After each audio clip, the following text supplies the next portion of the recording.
Welcome to Somo Experiences. My name is Irene Sedede, and today we're going to have an amazing podcast. And this is actually going to be part of our Somo Unfiltered series. And we do have the amazing Dr. Wendy, and I'm actually going to let her introduce herself because she has such an amazing background. Oh, hi, everyone. My name is Dr. Wendy Velez-Torress. I just got my doctorate, so I have to kind of get used to that new term, and I'm happy to be here. Yes. And for those of you who don't know, I actually met Dr. Wendy at the Anthology Conference, and she was very supportive because during I think if I'm remembering correctly, during my presentation, I was very nervous, and you were the only one in the room. And I don't remember what you said, but I just remember after talking to you, I was like, okay, I can do this. Yeah, you were in the room preparing, and I got there early, and you were clearly nervous. And I was like, you got this. You're this, they're coming to see you. You got this. Just, talk from your experience. Oh my gosh, it was a great session. And I know your session was great, even though I wasn't able to attend it. I'm pretty sure it went well. We had a packed room too, which was pretty good. Nice. So, Dr. Wendy, tell us about yourself and your career journey and just how you started and where you are today. So I started off as a special education teacher. So I was a special educator. And so I was, teaching my students. And right now I am the senior instructional and digital accessibility specialist at Coppin State University, big long title. So basically I'm an instructional technologist, but I'm also the digital accessibility specialist. So it's two jobs, but they combine them as one. But I actually got into the digital accessibility field early on, almost, I want to say over 20 years ago, not even knowing that that was the field or even the verbiage for it. I was teaching special education, brand new to teaching, maybe 1 or 2 years under my belt teaching. So I was still kind of figuring it out. And I had found some online tool online and I was like, oh, this is really good. My students will love this. We can use it. So as an excited teacher, I went, let me go share this with my students. And every student loved it except one. And that student, his name was Antonio. He had muscular dystrophy. So he couldn't use a standardized mouse. He had to use his joystick to navigate around there. That particular interface required a lot of clicking and dragging. And he couldn't do that by himself independently. And so he had to rely on his aide to kind of click on those things to interact with the class, right? And I remember his face, and I remember how disappointed he was, and I remember how upset I was because he looked upset because he's one of those students like he wanted to be part of everything, and so he didn't want to rely on his aide for anything, and I didn't understand at the time that I had taken away his autonomy. I didn't understand at the time that I was taking away his independence by, producing this barrier. I'm thinking, oh, this is a great tool. You're going to love it. Wonderful. But, like most people, I had made an assumption that, if it was a tool online, it had to be accessible. Didn't even know that was a thing. Didn't even know digital accessibility was even a term used. And I didn't know what to do with it, to be honest. I was like, okay, so we kind of navigated along, kind of learning as we go along. So fast forward several years later, and at this point now I'm a mother of two. And one of them is my son who is autistic. And I get put in a position at my current job at Coppin to start looking at digital accessibility of content. So looking at tools and I started doing some research, but then I started finding the exact same things that Antonio had experienced, but now it's still there. And I remember my reaction this time was different. Instead of going, oh, I don't know what to do, I was mad. I was like, it's been over 20 years. This hasn't been fixed yet. What do you mean it hasn't been fixed? Like I was actually angry that it hadn't gotten fixed because then the lens for me changed because I started thinking about my son. I started thinking about, well, why isn't this successful? Why can't people like my son and Antonio have access to the same things? Why do they have to wait? And I started really diving into it. And I started seeing that this was a trend, that this happened within a lot of educational spaces, that a lot of web content wasn't accessible. And that's kind of where the journey kind of started happening. And I started learning and I started talking to the disabled community and finding out about it. So I was like, you know what? I'm going to do everything in my power to be able to let people understand what it is so we can fight for it. But not to accept that, well, we'll get there when we get there. Because that was over 20 years ago that it impacted Antonio. Still happening. So now it's affecting more students like Antonio. Why do we keep having to wait? And so for me, I take it personally because to me it is personal. It's about people. It's about my students. It's about my son. It's about my family because both my parents are disabled as well. And so it's about, for me, it's hard for me to separate those two because it's about people. Because I often get people who ask me, why do you care so much? It doesn't affect you. And I get mad because I'm like, why should I be okay if at the moment I can access it, but I'm okay if someone else can't? Wow, that's a really powerful story. You did mention that you have that personal aspect that motivates you to continue going. I'm wondering, do you know, like for people who are watching who may not have that specific experience, if it's something that's still beneficial for them to take part in? You tend to take it more personal when you have somebody, or you know somebody who has a disability who, because you see how it impacts them. Mm-hmm. But, that's why I'm very candid when I tell people, I was naive too. I didn't understand it because I wasn't faced with that reality at the time. I didn't notice it because it wasn't brought to my attention. But like I always tell people, there's a difference between not knowing and then there's a difference between knowing and not caring. Like my daughter will go places and like look at places and go, that's not accessible. That the wheelchair can't get through there. Like she's looking for that things because she's thinking about her grandmother, how she's accessing things like that. But I think for you don't have that experience, just remember, disability is a spectrum. At any point in our life, we can acquire a disability, whether it's permanent, temporary, or situational. Like I could break my arm tomorrow and lose, use of my arm for that moment. And then, so what if I'm using a software that requires me to use my keyboard and I can't use it? How do I do my job? A lot of people wear glasses. And so if you don't have those glasses, you can't see. So that's removing a barrier. So accessibility is just about giving access to everyone so they can enjoy the same things everyone else does. And so I always tell people, if you wouldn't want to wait for something, why should somebody else be forced to wait? Because they're not there yet. Mm-hmm. So think about access to a restaurant. If I want to go eat there and there's not a ramp, if I can't get in, my mom can't get in, she can't enjoy it. Why? Why Mm-hmm. can't she enjoy the food? She enjoys good food too. It has nothing to do with her being able to get into the building, right? Just because you don't know it exists doesn't mean it's not there. And that's exactly what happened with me with Antonio. I had like no knowledge of it. I didn't even it really didn't even register me that he would not be able to do this. I just Mm-hmm. sort of made that assumption and was like, oh, he can do this. And then it was like, oh, he can't. And I felt embarrassed, but it was more, I felt upset for him because he felt upset. And, 20 years later, I still remember him. I remember that face because I always remember that saying that, people won't remember what you teach them, but they'll remember how you make them feel. Yes. And so that's really powerful for me when I talk about it because accessibility is personal. It is about people. At the end of the day, it's about giving people access so they can enjoy what they want to do. Something that you mentioned is that a disability is something that you can end up having along the lines Mhm. as an individual.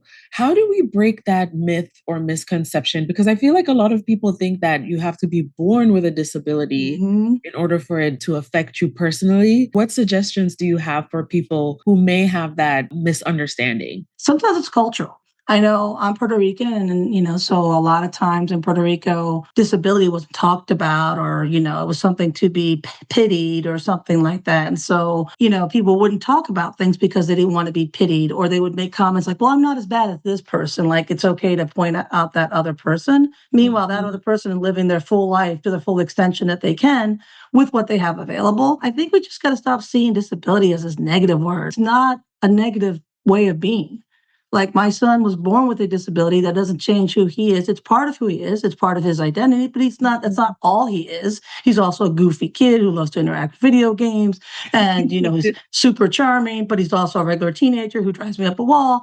Mhm. It's all encompassing, but he does, because he is autistic, he does see the world in a different way. And so Mhm. he has to tell me like, hey, mom, I need help with this. And that's okay. I'll get faculty or other people who will try to use any other word but the word disability. They'll be like, oh, Yes. special needs or specially abled or, and I'm just like, just say Mhm. disability. It's okay. When I do sessions with them, I'll say the disabled community, I'll say disability, and I'll even tell them I'm using those words quite intentionally. I think we just need to understand that sometimes we all have that bias or that internal ableism that we're not even sure is there, but then kind of say, okay, this is what happens. So, when I did that with Antonio, I had no idea. But why? Because I assumed. So I had to confront that. That was my personal bias. I had to confront that and be like, you know what? That I can't stay there. And I think we're getting better, especially after COVID, just because COVID, unfortunately, created a whole new dynamic where we had more people who joined the disabled community because of long COVID and things that came from that, or the anxiety that came from being remote. And so I think more people are more open with it so they can get Mhm. those services. But I think we just need to remove their stigma because there is no stigma associated. There should never have been one. Yes, exactly.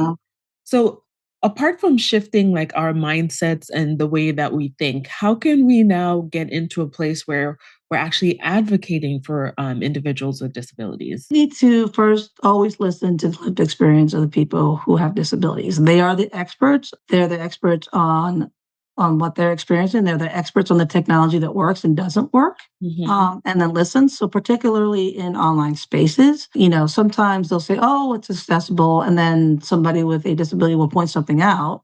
And I've seen it where they'll say, "Oh no, you're not using your equipment right." Like I actually was in a session where somebody told a blind user they weren't using their screen reader right. I'm like, and I remember sitting there go, "Oh, I'm going to let them handle that one." I didn't have to say a word because I was Oh, really good. wow. They used the screen. That's what they said. They said, "You're not using your screen reader right." I'm like, really? Mm-hmm, Like, mm-hmm, mm. But I think we really need to listen to that. But I think when we design spaces, we need to be cognizant of the fact we're trying to reach an audience. So whether it's business, whether it's courses, whether it's college or whatever, when you're making content, it's because you want to reach people. And so think about, who isn't being reached and what is that, if you look from a business point of view, what is that equating to lost revenue? People have money to spend. And if they can't get your message, they're going to go elsewhere to get the same product. Word of mouth spreads fast. And yes. so if you have an accessible product, more people are going to start using it and you're going to have more customers. Mm-hmm. So when I see restaurants without ramps, I'll say, you don't have a ramp. And they'll always say, "Oh, we don't have too many wheelchair users here." And I go, "I wonder why." So you're not waiting for the experience. I mean, that's what happened when Domino's got sued. So Domino's got sued by a blind patron because their website wasn't accessible and the deals that they were offering were only available online.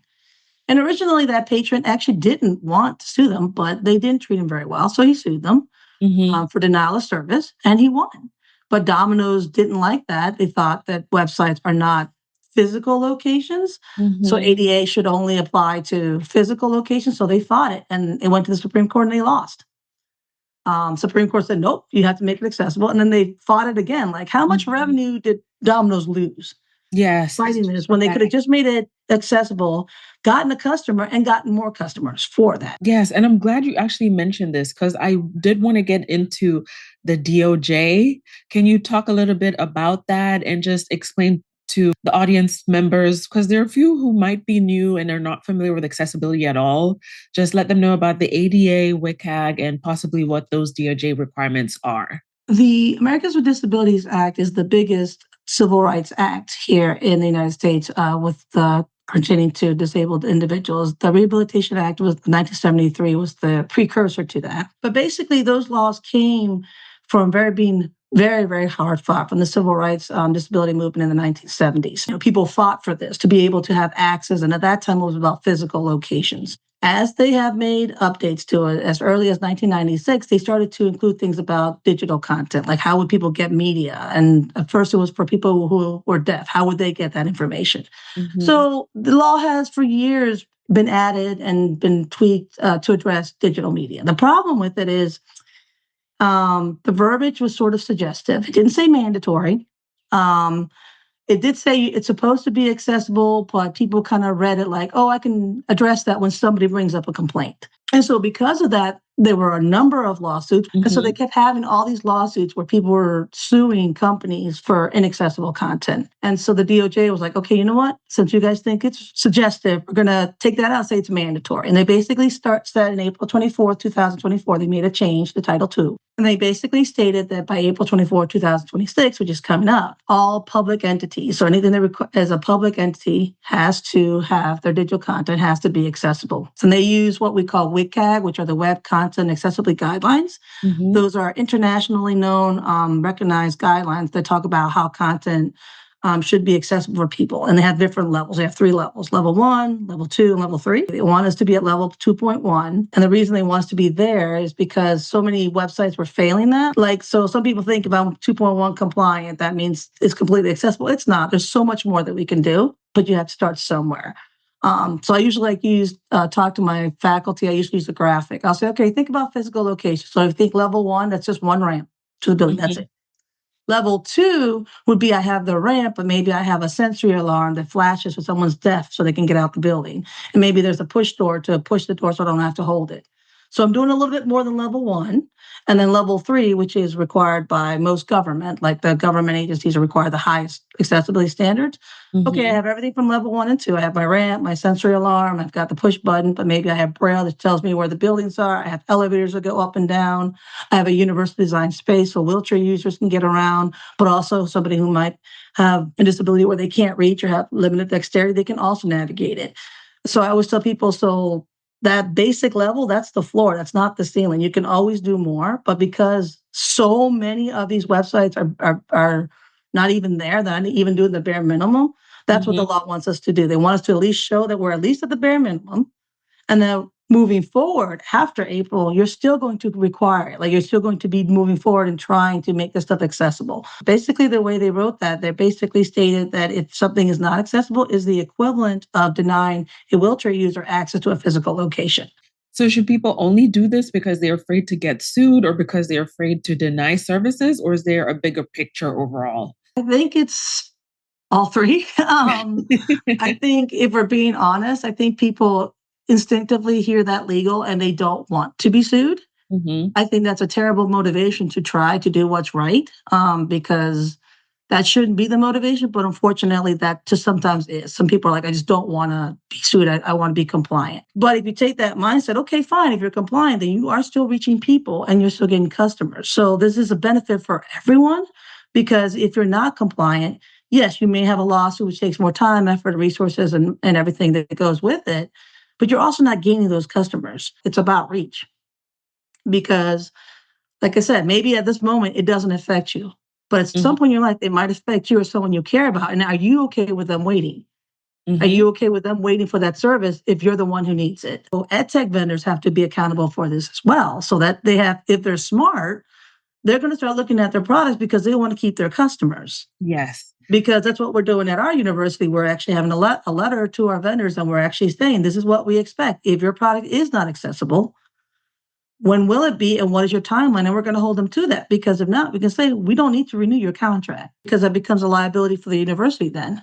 Because if a student can't use that product and we lose that student because they can't engage with it, that student is talking to other students.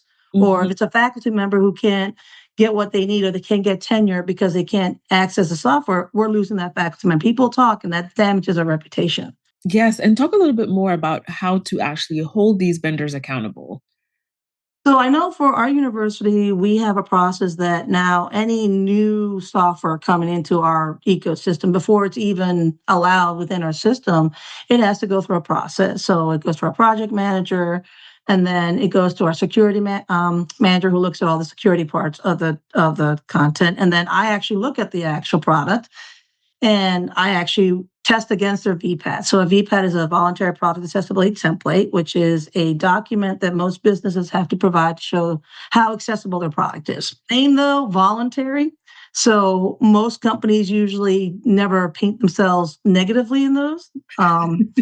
And sometimes we're wrong. Oftentimes people who are completing those VPATs are not accessibility experts or people who do it all the time. They're just Mm-hmm. assuming that this is what's working in their product. So I actually test it. I actually test, do I find any hiccups? Do I find the same things they find? And I give them a report. Ultimately, it's up to our project manager to see if that vendor becomes part of our ecosystem. But we do provide that information to let them know. We actually say, if we found anything, how are you going to address it? So if it's not accessible right this second, or this isn't being addressed right now, what alternatives do I have for that user if they need this right now? So you need to provide me something. So if you're working on it and I have a student who needs it right now, or a faculty member or a staff member needs it right now, what can they do so they can still be able to do their job or get that service? And for those who would be interested into transitioning into a career in accessibility, either as an accessibility specialist or just anything within that field, what advice would you give them? Ooh, advice. Try not to take things personally. It's very hard not to.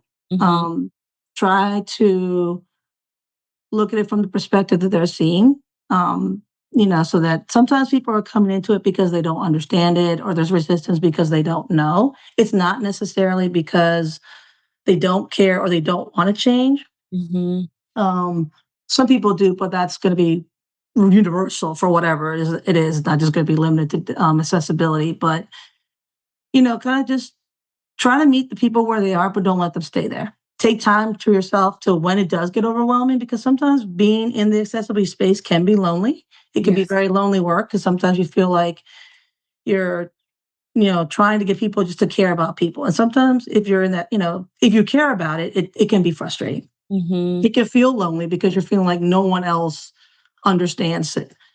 But I have found that there's a lot of us. There's a lot of us in this community. Mm-hmm. There's a lot of us in the ally community. There's a lot of us in the disabled community who we all gather together and support.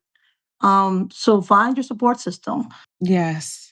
And would there be any courses, certifications, or organizations that they should join or participate in to develop their skills? There's several. I guess it depends on which ones you want to go to. Mhm. There's IPACC that you can get that. You can get certifications. There's Web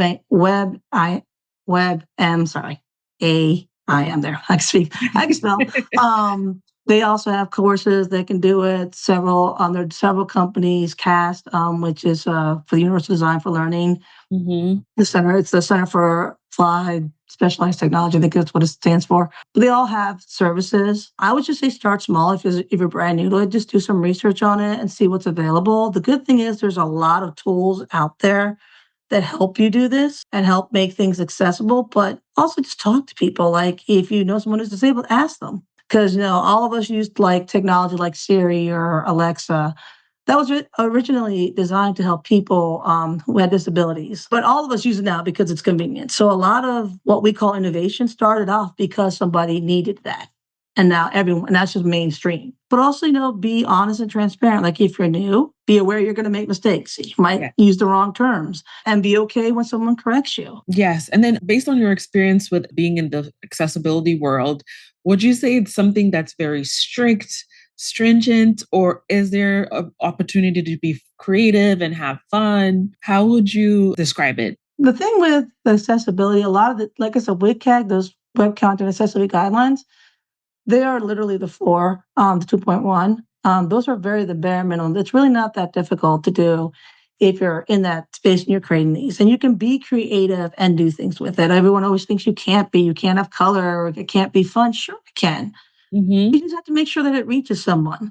So if I'm designing something, I want to make sure it doesn't have too much motion. So I don't want to trigger somebody who has a seizure because that's going to have a negative impact. It's going to impact their health. That could harm them. And now I've completely lost that audience. But that Mm-hmm. doesn't mean we can't. There's so much avenue for creativity and so much things that we can do with it.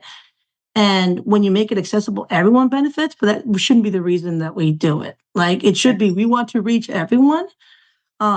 The fact that it benefits everyone, even better, but that Mhm. wasn't the goal. Like, curb cuts were originally designed for people with mobility aids, but all of us use those when we're going on curbs or we're carrying something, or you're a mom pushing that stroller, Mhm. right? Mhm. Elevators were not designed for people who could walk up the stairs. It was designed for people with mobility needs. But how many of us want to go up 4 flights of steps every day? I'm on the Right. fourth floor of my building. Sometimes I don't have the energy. Me I'm like, too. nope, right? But that wasn't designed for me, but I'm benefiting from it. Closed Mhm. captions Mhm. were designed for people who are deaf or hard of hearing. I'm an English as a second language speaker, so I use captions all the time. Mhm. For me, it helps me to stay focused. It helps me to see what's going on, and I just prefer it. So again, wasn't designed for me, but I'm benefiting from it. I've never heard somebody complain and say, "Oh, this is too accessible." Like that's never Yes. been the complaint I've ever heard. It's always, "This is not accessible. I can't access it." Mhm. It's not accessible. I can't access it. Now I have to spend more time and energy trying to get the exact same information or get the same service that everybody else has access to. And I'm like, I'm thinking too accessible. I'm like, whatever that person did, they need to give all of Yeah, us can the we bottle that blueprints. up and bottle that up and share it? Too accessible and why is that a bad thing? Like, yes, Right. like I was actually very happy when they changed the ADA Title II laws.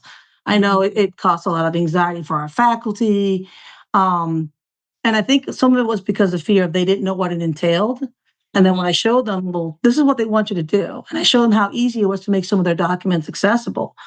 And it didn't take that much work and effort. They were like, oh, okay, I can do this. I would love to honestly get to a point where, like our roles, like a digital disability specialist isn't a job anymore because everyone's already doing it. Like Yeah. that would be a wonderful, goal that it's just Mhm. already there. Um, maybe, I have other skills I can do, but it's the matter of it would be wonderful if it wasn't like reactory all the time. Like, oh, it has to be. It's like you're reaching people. This is about people, you know. Like telling people like this is not a one-time fix or one-time It's not. thing.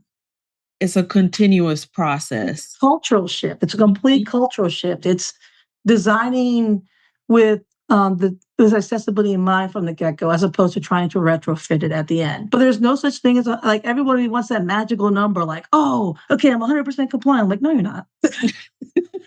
Because you can't account for every disability in the world. Right. They're still learning new ones, and new ones come out. Some are rare, or what have you, and someone's needs may be different. That they, Mm-hmm. you know, and so we're always learning and growing, and that's a good thing. Mm-hmm. Because I think if we ever get to that magical, I'm 100% accessible, I think that's when we get complacent. Like, okay, now we don't have to do anything, and that's Mm-hmm. usually when we have the issues. Yes. And then can you briefly talk about the difference between accessibility and accommodations? Oh, that's a big one. Mm-hmm. Um, so accommodations are specified under the law. And basically, what that means is that if someone has a documented disability, they have reasonable accommodations so they can perform whatever that task is. And so, like if we're talking students, it might be they get more time on the test, not a different test, not different materials, just more time to do the test. Mm-hmm. Or if you're in a workspace, if you have dexterity issues, you can't reach it, you're able to access and reach the stuff. So you have a desk that helps you so that you're able to do your work. Mm-hmm. So those accommodations have to be, they're reasonable. They have to be reasonable. They can't put a burden on the person providing it, but it's just something that lets you do whatever that task is. Mm-hmm. Accessibility means that anyone who accesses whatever digital product that you are presenting, in terms of digital accessibility, I should say, that everybody can use it, navigate it, and understand it at the same time. So accommodation is a reasonable request that someone is using to do whatever that task is. So it might be an adjustable desk or something, or it might be they might just need extra time. But accessibility is I'm able to access, use everything that everyone else is using at the same time and space, and I can benefit from those services at the same time. I love this. Oh my gosh. I'm like giving us all the gems and details. So now what I want to do is get into our segment, which is pretty much our signature segment. Mhm. And in this part is where we're going to have the fun that we were talking about earlier to show people that accessibility can be fun, actually. Fun and accessibility. See, Yes. So in this next segment, we're going to be playing a little game, and you actually are going to get to choose which ones you prefer. Would you want to go for two truths and a lie or a rapid fire round? rapid fire, you just send me a bunch of questions. So I would actually ask the questions and then you'd answer which one is the correct one. Okay, let's do rapid fire. Okay. So the first question, and I'm like, drum roll, please.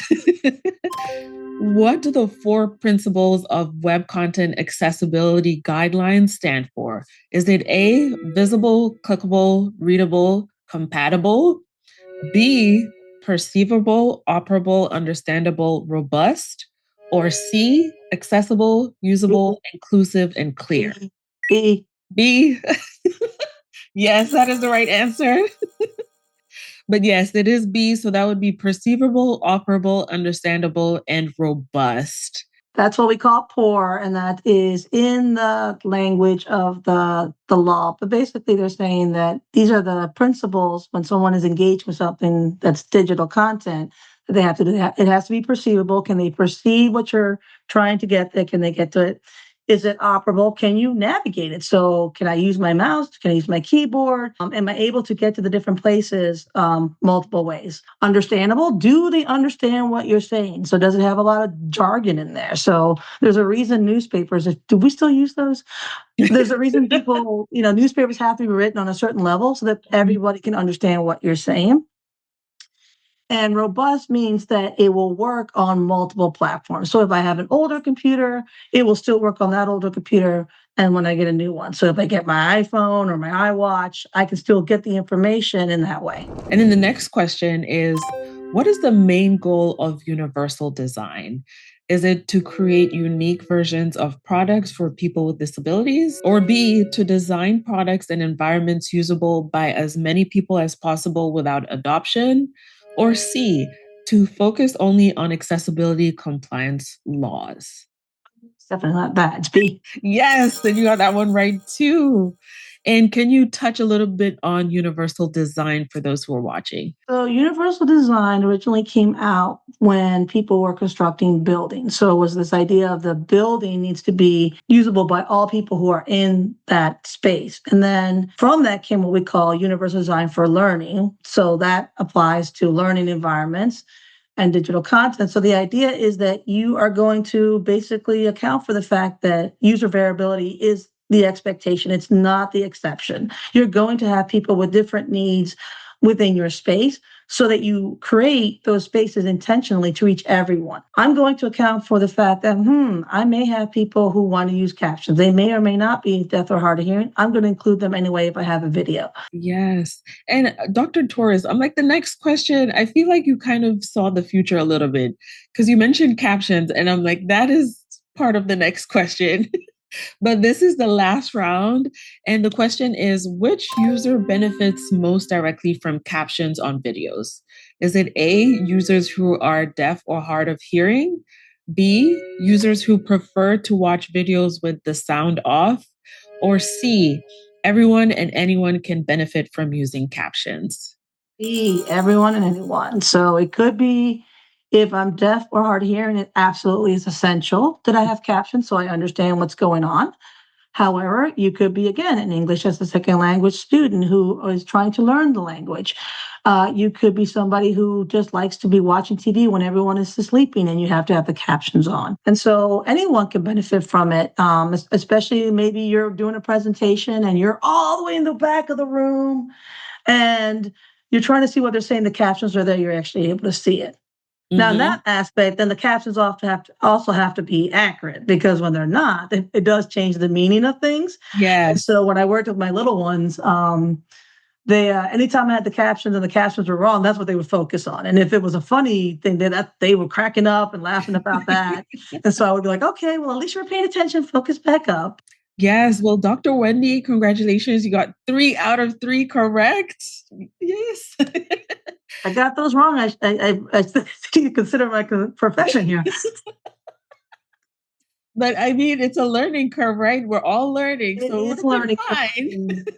It is a learning curve, and there's a lot out there, and so you just don't want to be intimidated by it. Like, start off small, start learning about what you can do now, Mm-hmm. and working towards improving because it does make it better for everyone. But like again, remember, who are you excluding?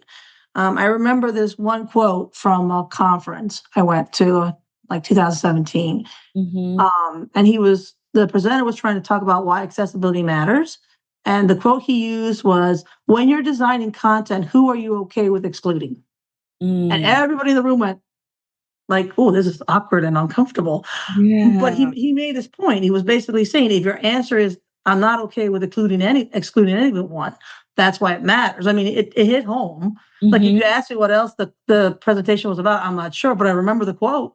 Oh, I feel like that needs to be on a t-shirt or It something. does. Like when he said Yes. that, I was like, that was in 2017. And I still use that quote. I think Mm-hmm. his name was Lawrence Agrave, Agrave is the person who said it Mm-hmm.